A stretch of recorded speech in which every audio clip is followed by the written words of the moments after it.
goodbye to the mafia.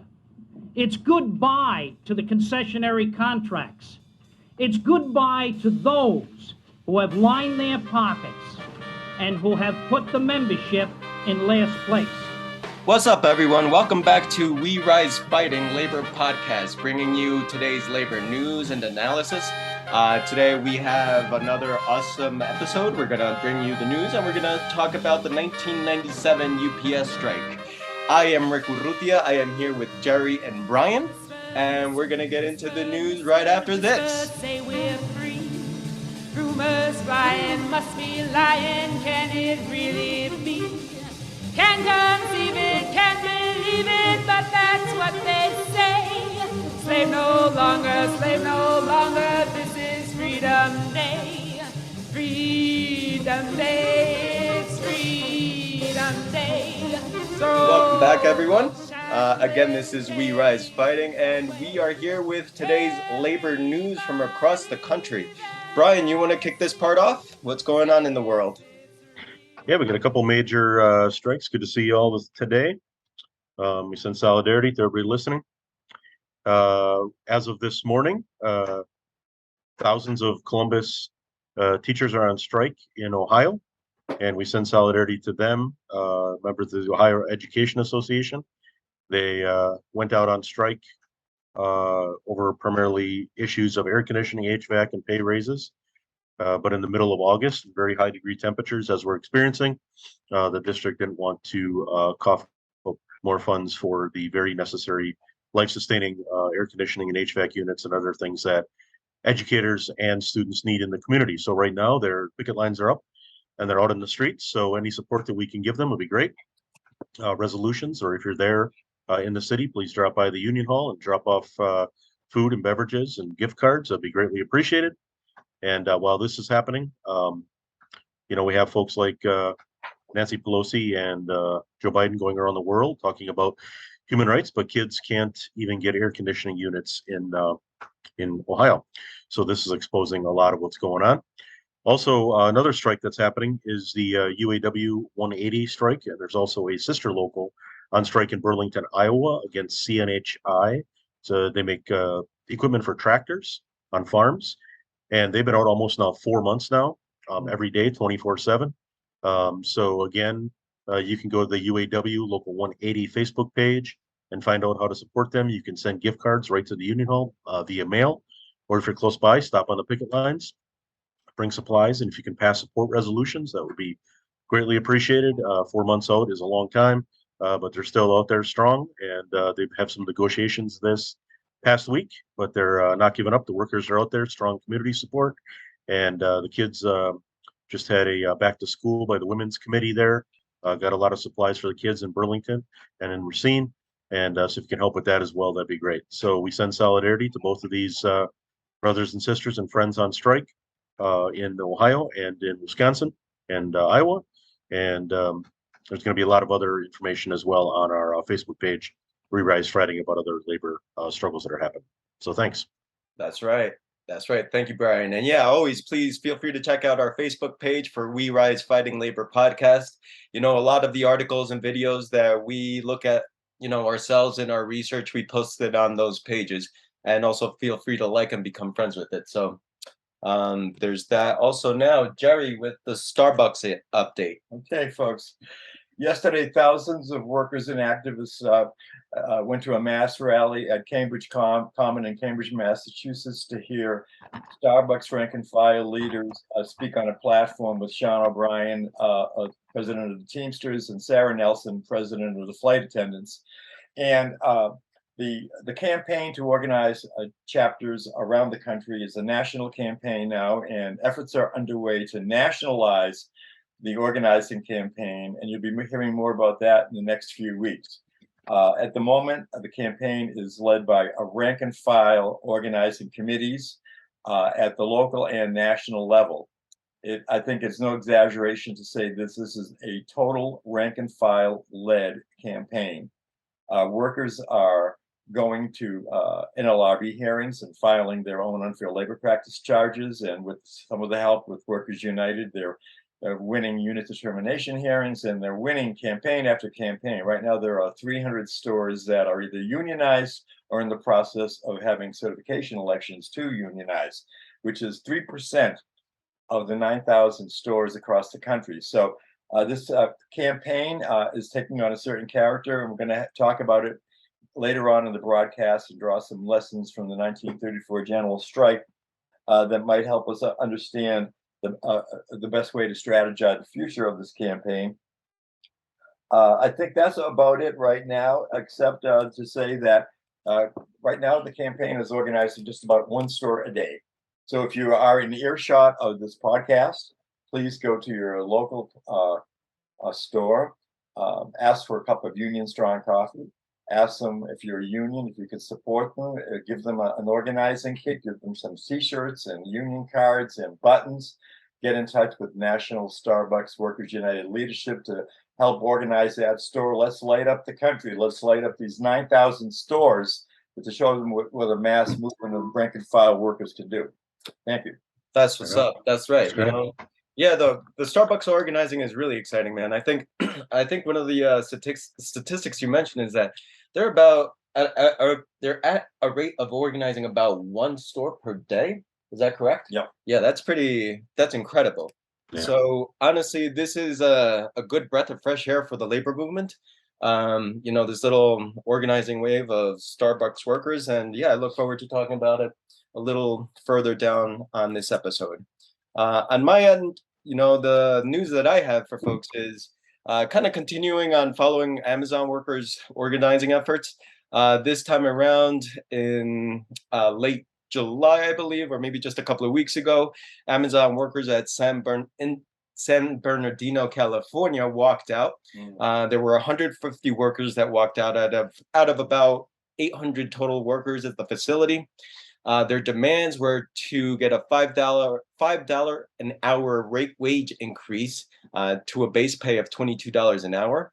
They also want workplace safety improvements, starting with addressing hub temperatures, which often rise well above 95 degrees, and just to work at a more humane pace. You know, that's one of the things that Amazon is known for, not offering breaks, kind of working you to the bone. You know, workers having to urinate into containers on the spot so as to not take bathroom breaks. You know, that's a kind of pressure they put on you, and that's how they get those profits, man. So that's what's going on in the world of Amazon and San Bernardino. Over here in my hometown of Denver, Colorado, Meow Wolf has organized a union. For those who don't know, Meow Wolf is, how would I describe this? Like a massive, large art installation facility, kind of like, you know, very interactive art, very interesting art. I won't take anything away from that.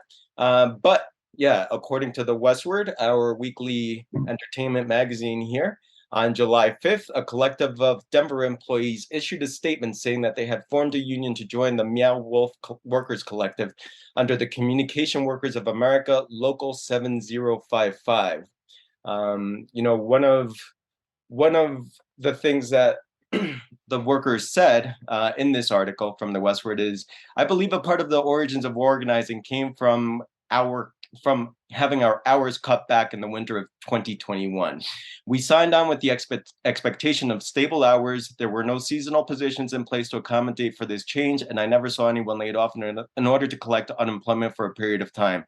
Just many workers scrambling for hours and second jobs as the shift was so abrupt. So it seems as though their main demand centered around the number of hours that they received. But nevertheless, you know, part of the outcome that has come out of these organizing efforts is that these workers are seeking employment protections, they're seeking thriving wages, they're seeking reasonable accommodations for diverse abilities. They want to gain clarity in communication and gain inclusive opportunities for career growth. And to quote another one of the workers from that same article, quote, "The age of starting artists is over." You know, I love that. I love that quote, man. The age of starving artists is over. Yeah, artists should never have been starving in the first place.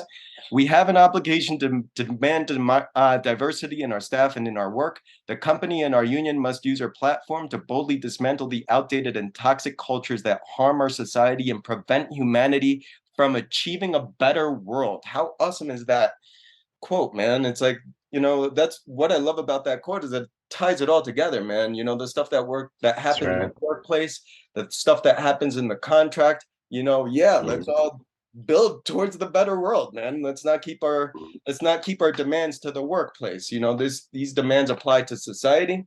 Exploitation can be removed from society. So it's good to see a quote like that. So amen to that. And solidarity to Meow Wolf workers and Amazon workers. That's right. All right, so now onwards. So the big beef of our podcast today is focused around the August 1997 UPS strike. That's right. The 1990s, man, that was epic. It was historic. It was inspiring. It was so many things. So for those of you who don't know, here's the quick bullet points as to what happened in 1997. In 1997, 185,000 Teamsters went on strike for 15 days, electrifying the labor movement. Okay, the president of the time, the president of the Teamsters at the time, his name was Ron Carey. And he came to the Teamster presidency as part of a movement within the union to democratize the union and to weed out corruption. So they wanted to weed out inflated salaries. Some of the Teamster executives were making $100,000, $200,000, even $300,000 a year, representing workers who were making anywhere between $9 and $15 an hour. All right, so some of these executives had airplanes. There was mafia influence within the union. There was nepotism within the union. So Ron Carey's campaign looked to address this, point blank and in the face. And, I want to put it into further context. 1997, let me backtrack to 1981, to the PACO strike of 1981, where 12,000 air traffic controllers were fired by then President Ronald Reagan. And this strike was kind of a huge defeat for the labor movement. And it was an announcement to corporate America that they could play hardball with unions and just fire indiscriminately, union bust, not really have to worry about being penalized by the Reagan administration for being anti-union.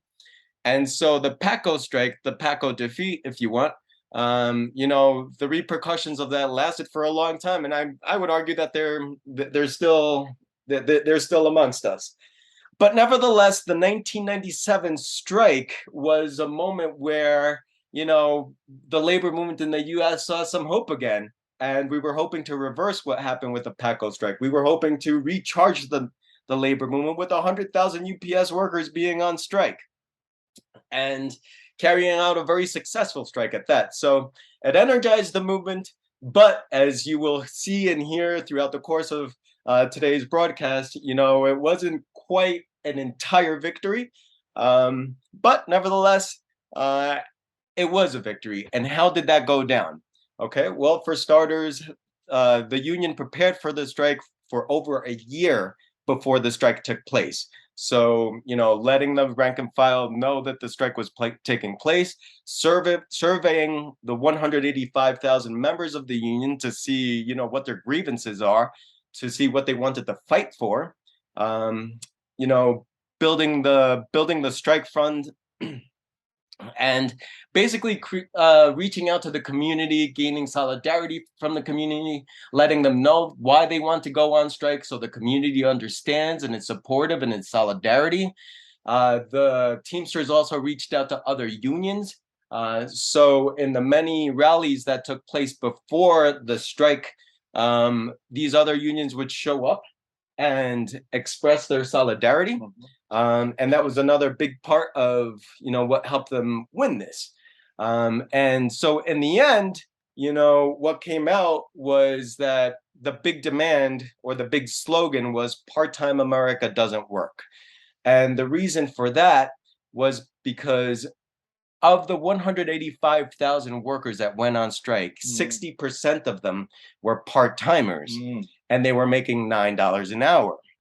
Okay, and the full-time workers were making $19.95 an hour plus benefits. But of all the full-timers, 10,000 of them were receiving part-time pay, but were working 35 hours or more per week.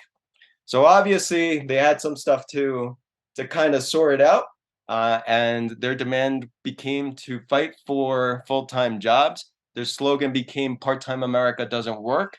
They hit the streets with rallies prior to the strike, and then finally the strike took place. And it lasted 15 days. Now, this is part of what I loved about this strike. If you watch videos of this strike online on YouTube, you'll see that part of the tactic was to let the rank and file speak for themselves. You know, the media was putting the microphone up to the mouths of the workers, of Teamsters, of strikers, and asking, why are you striking? And they would always let them know, because we want full-time jobs, because we want better pay, because we want health benefits. And they were on point. You know, the Teamsters had their communications game down. They had surveyed the membership. So this is coming directly from the rank and file. And so it was really inspiring and exhilarating to see the rank and file take so much control of this strike. So by 1997, by the end of the strike, UPS agreed to create 10,000 new full-time jobs by combining 20,000 part-time jobs. UPS also agrees to raise pensions by as much as 50% and to drop its demand to take over Teamster pensions. And the company also agreed to add new restrictions as far as subcontracting feeder work. So that's some of the highlights. That's some of the bullet points of what happened. And this is our subject. This is our topic for today. So I was alive at that point, man. I remember this strike. It was pretty cool. It was part of my early education in the labor movement. My comrades were also there, and they were alive and kicking and watching what was going on. So yeah, what were your experiences, comrades? What were your takeaways? What were the lessons learned? What did you love about it? Talk to me, talk to us. We Rise Fighting. Yeah, right on, Rick. Thanks so much for that very amazing analysis and very succinct, and we appreciate that. It was an astounding event for 15 days, east, west, north, and south, all over this country. There was hundreds, if not thousands, of picket lines or different kinds of actions supporting the strike. And one of the things that I, just want to mention too is that prior to the strike in the 90s, during that time, one of the few successful strikes during that time was the Pittston strike in Southwest Virginia from 1989 to 1990, and they adopted a lot of similar methods that the Teamsters did in '97, and with Kerry in the leadership, and that was adopting civil rights tactics you'd see in the mountains of Southwest Virginia or Kentucky. Civil disobedience, miners laying in the highway, refusing trucks to be moved down the mountains, engaging in informational pickets, engaging in, packing courthouses. All of the miners at the time wore, camouflage, so it was hard for the police to distinguish them. So there was fantastic solidarity with the community. And then in the early 90s, John Sweeney took over the AFL-CIO presidency, and Jobs of Justice was formed. And so there was a little bit of a new life in labor in the 90s, and there's a lot to be studied about it.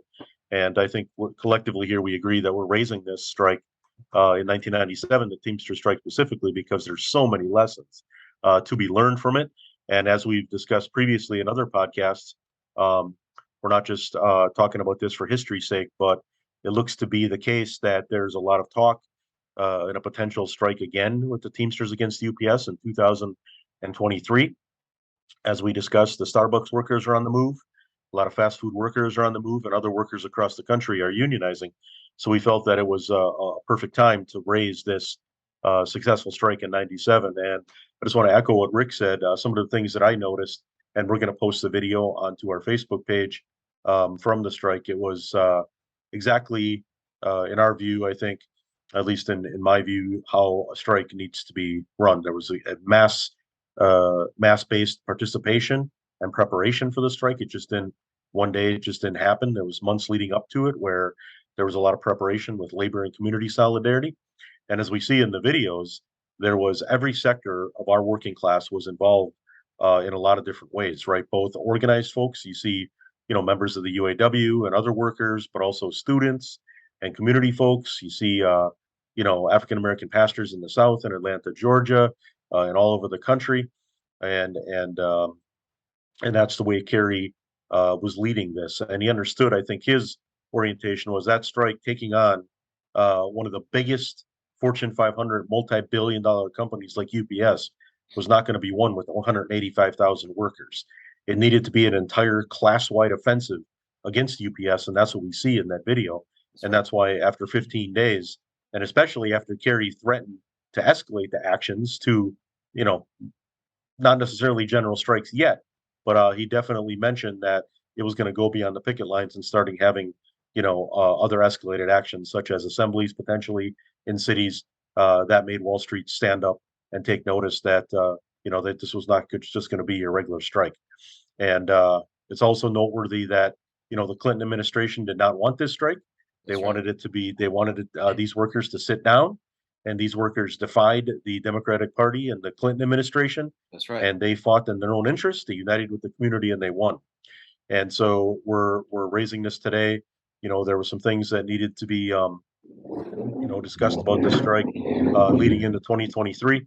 So we also think that one of the things that did happen, though, at the end is after all of Ron Kerry's contributions to the struggle, he was framed up on some bogus charges and he was eventually found not guilty, but he was ran out of office. And there's a lot of lessons within that in terms of defending our labor leadership and relying on our strength again, both internally and externally. And anything we get beyond our strength is a bonus.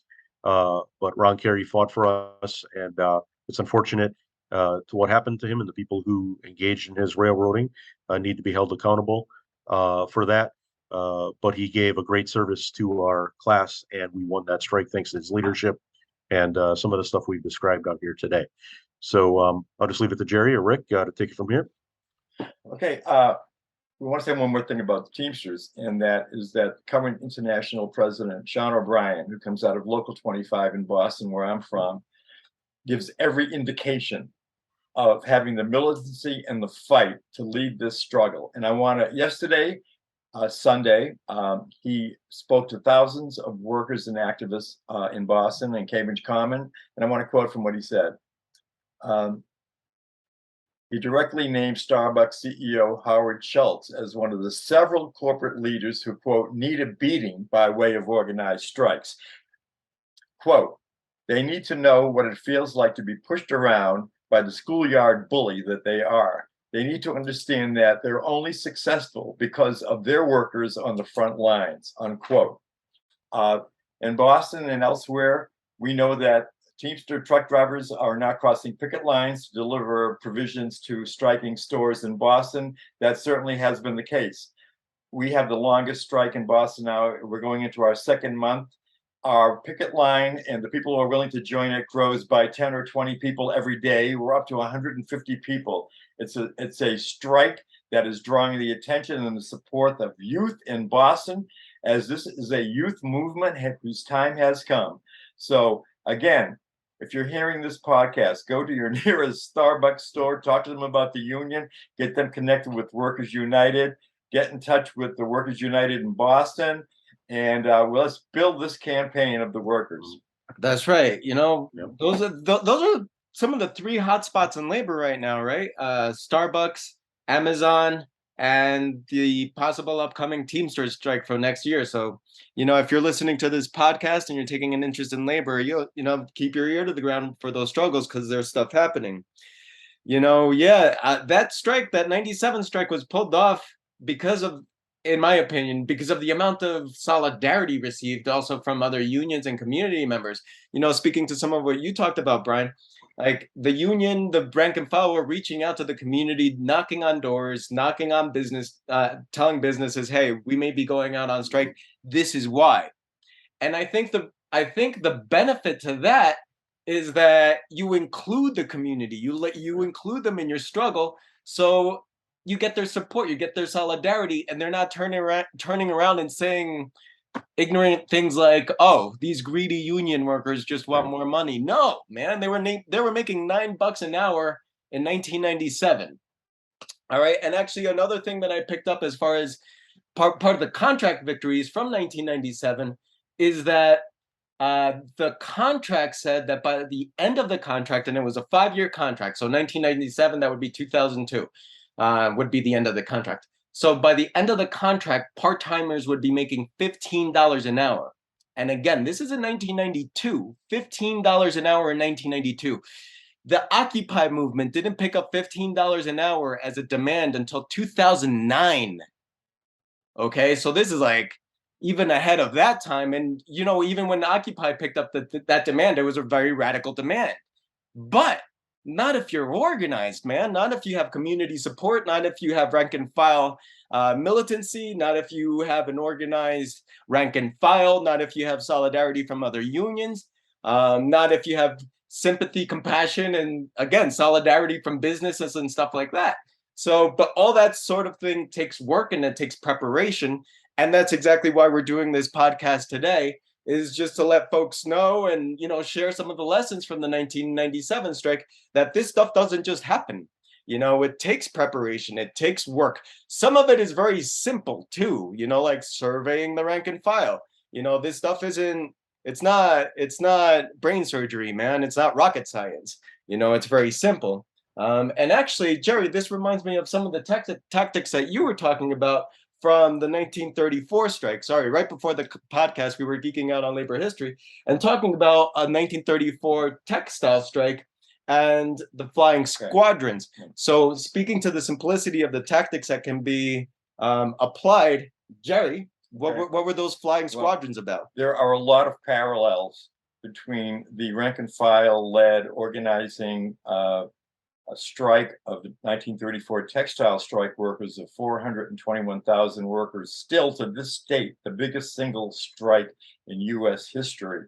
A lot of parallels between the nature of the organizing of those workers and the nature of the character of the organizing of Starbucks workers today. And I'll leave it to you to figure out these parallels.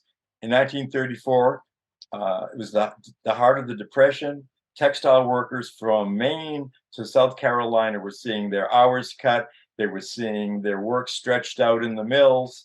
And the passage of the National Recovery Act in 1934, which was by Roosevelt, which was supposed to help them, did not help them at all. It allowed the board that managed the Textile Workers Code to be run by textile companies. So that wasn't going to work.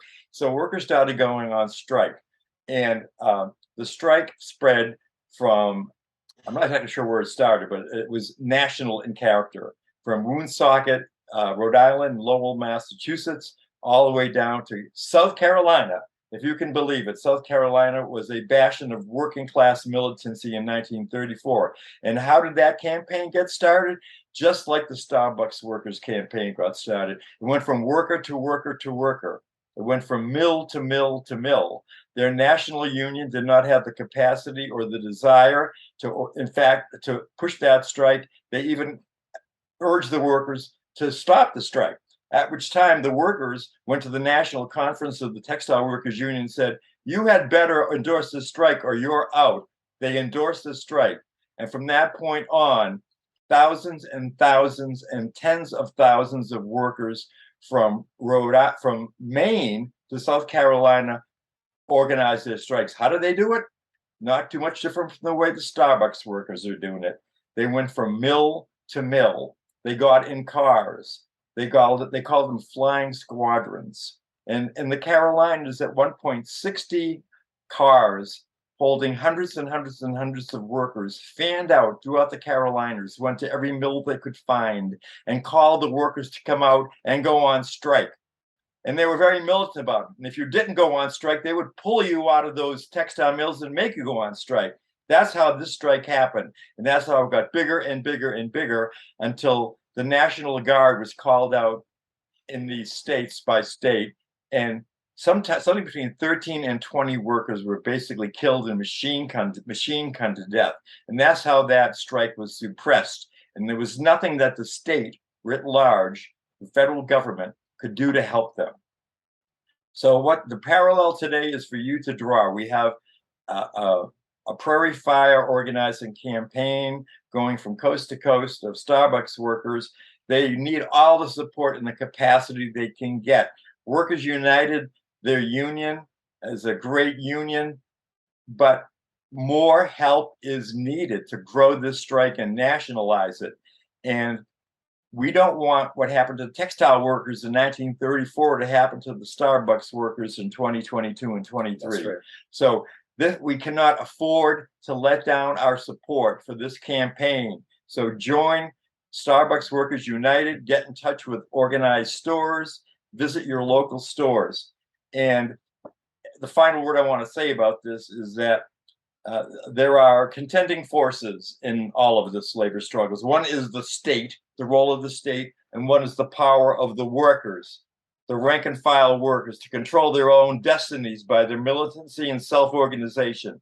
That's where we're putting our marbles right now. Right. On the workers. Trust the workers. Right. To organize, and their leadership will bring forth more leaders and build solidarity. This strike, this campaign is not going to survive without solidarity. That's right. And so there's a place in this campaign for every worker, every union, every local, every central labor council, everybody that gives a damn about workers who are fighting to get above poverty wages and fighting not to have their life insurance and their health insurance cut by Howard Kurtz, which is what is happening now. I just came from the Pride at Work National Convention in Minneapolis, and over half the attendees, 125 people, attended the Starbucks workers panel of Twin Cities Starbucks workers and Boston Starbucks worker. And we passed unanimously a resolution to urge all of our 25 Pride at Work chapters. Pride at Work is the constituency group of LGBT community in AFL-CIO. We urge all of our 25 chapters to go to their nearest Starbucks and adopt that store and light a fire under Howard Kurtz nationally, so that he can force him to the bargaining table, so that workers in Massachusetts and all across the country can get their first contract. Everybody's needed in this fight. Right on, Jerry. Yeah, so I'd like to add to that too. You know, it's a basic solidarity and unity that's going to win any strike or worker struggle. But just also taking a look back, and we're still really in the middle of a pandemic. A few hundred people are dying every day in this country, but especially during the height of this pandemic, it was the UPS workers that were delivering packages, right? Life-saving medication. That every day, 24 hours a day, 7 days a week, climbing stairs in and out of buildings, wrecking their backs and their bodies for decades and delivering us medication and our food to literally keep us alive during the pandemic. So the least we could do is supporting them and what they're doing, and the Starbucks workers as well. Sometimes it's important to have dreams and look at like what the future could be. And once one of our old labor leader heroes said, the creativity of our working class is limitless when we're together and we can be in solidarity together. And you put together just the Starbucks workers and the UPS workers, think of how many product and packages every day are delivered to the Starbucks stores and to all of us as workers across the country. So we're in solidarity with our fellow workers and doing anything we can to support them. And we appeal to everybody to do the same. And there's a lot of other workers in motion as well across the country. And the best place to be when this is happening is to be on a picket line and do everything we can. And that's a rule we need to bring back from the 1930s. One of the rules was that if there's a picket line, we got to be on it. We got to support it, no matter what. And it's looking to be that there's that kind of spirit is coming back. And we're trying to do everything we can to fan that flame and keep it moving here at We Rise Fight. So we thanks everybody for joining us and participating in this struggle. Yeah, thank you everyone for joining us. No doubt we're here. We're going to continue keeping you up to date as far as the UPS struggle, the Starbucks struggle, Amazon struggle, whatever strikes are happening across the country, across the world, because this is an international workers movement. It's not just about the US, but the US is what's right in front of our faces, of course, considering we live here. So we will keep you up to date. And yeah, just to summarize some of what my comrades have said, what it took to win this strike again was planning over a year ahead of time, some direct actions, rallies, surveying the membership, having the membership speak for themselves. It was attached to this movement to democratize the Teamsters Union, make it one member, one vote to elect the president. That's also a key thing, democratic unions. We want democratic unions just like we want a democratic society. You know, one of the things that I put out there is that when I think of a union and what it should look like, in my opinion here, I think it should be a microcosm of what a larger society would look like. Let's make it democratic. Everyone has a voice. Everyone has input. So that was another key factor, along with the AFL-CIO support, community support. So these are lessons that we have for today. You know, UPS workers may be taking on, Teamsters may be taking on UPS again next year. And, you know, whatever they're demanding, UPS can afford it. You know, just before jumping on this podcast today, I decided to look on the UPS website, not just the UPS website, but the investor relations website. And I want to put that out there so y'all can start doing some of your own research. When you jump on the investor relations website of any corporation, that's where you can see its finances, its press releases, you know, how much it made in profits, how big the corporation is, how much their executives make, stuff like that. So we're going to cover that sort of thing in future podcasts, exactly how to do that sort of research, because the three of us are into that sort of thing and we want to share that. But what I picked up today was from the second quarter earnings report of UPS, where they announced that consolidated revenues of 24.8 billion, 5.7% increase over the second quarter of 2021. So they're doing good. Consolidating operating profit was 3.5 billion. That's, again, consolidated operating profit, 3.5 billion. And that was up 8.5% compared to the second quarter of 2021. So they're doing better this year than they did last year. So they can afford this stuff. It's not a matter of them not being able to afford it. You know, it's a matter of UPS wanting to exploit and keep people's wages and benefits down to a minimum. I mean, you know, I think part of what worked so well in 1997 is that the workers made it into, you know, workers versus corporate America. You know, and I think that resonated really good. And I think that those sort of messages should come back. You know, in my mind, it's really workers against capitalism. But if you need to hear corporate America as a starting point, let's start there. So either way, solidarity to UPS workers, solidarity to the Teamsters, solidarity to Amazon workers, solidarity to Starbucks workers, and any other workers who are engaged in the struggle on strike, because the strike is the forefront of class struggle. Man, that's when you have your face up against the sandbelt. All right, so if you know some workers who are on strike, extend your solidarity, put some money in their strike fund, bring some food to the picket line, stand on the picket line with them, you know, post it on social media, post some, you know, solidarity statements in social media, get your union to support them, either through also strike funds or a resolution or just educating the membership of your own union, you know, whatever the case may be. But we just wanted to let you know that these struggles are happening right now. And these are some of the lessons that we learned from this historic 1997 strike. And it's the 25th year anniversary of that strike. It actually happened in August of 1997. So we decided to, you know, revamp that and dust it off and bring out some lessons. And thank you for being here with us today, folks. This is Rick, Brian, and Jerry in solidarity. We will come back to you soon enough. I think from this point forward, we're also just going to do labor news on top of doing, you know, bigger episodes with a theme like this. So we hope to be coming at you more frequently. And thank you for being there. Thank you for listening. Thank you for sharing our podcast. And we will talk to you soon. All right. Comrades, shall we say goodbye? Yeah. Solidarity with all the workers on the move. Right on. Solidarity. Really good. All right. Have a good one.